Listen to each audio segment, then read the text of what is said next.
છોટા કાશી હળવદ સેવા ગ્રુપ દ્વારા એક પહેલ કરવામાં આવી હતી, જેમાં તમામ લોકો પોતાના જૂના વસ્ત્રો જે હોય તે જૂના વસ્ત્રો છોટા કાશી હળવદ સેવા ગ્રુપને અર્પણ કરે, ત્યારે તે તમામ જૂના વસ્ત્રો અનેક દાતા દ્વારા છોટા કાશી હળવદ સેવા ગ્રુપને અર્પણ કર્યા હતા।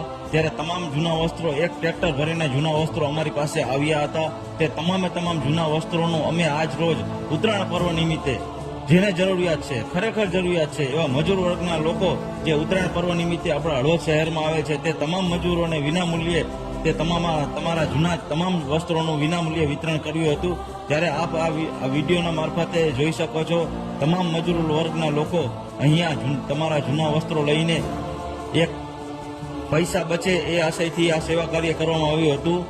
ત્યારે મજૂર વર્ગના લોકો તમામ જૂના વસ્ત્રો તમારા લઈ ગયા છે અને આ જૂના વસ્ત્રોનું જે વિતરણ સેવા કાર્ય કરવામાં આવ્યું હતું, તેમાં તમામ જેના દ્વારા અમને જૂના વસ્ત્રો મળ્યા હતા તે તમામનો ખૂબ ખૂબ આભાર અમે અમારી ટીમ વતી માની રહ્યા છીએ। અને આવો નવો સાથ સહકાર સપોર્ટ આપતા રહેજો। છોટા કાશી હળવદ સેવા ગ્રુપ કાયમી ધોરણે નાના મોટા અનેક સેવાકીય પ્રવૃત્તિ કરે છે, જેમાંની સેવાકીય પ્રવૃત્તિમાં આજ ભાગરૂપે આ સેવાકીય કાર્ય હતું, જૂના વસ્ત્રો વિનામૂલ્યે વિતરણ સેવા કાર્ય। ત્યારે દાતાશ્રીનો પણ અમે ખૂબ ખૂબ આભાર માની રહ્યા છીએ, જેમના દ્વારા અમને વસ્ત્રો મળ્યા હતા, તે તમામ દાતાશ્રીનો ખૂબ ખૂબ આભાર।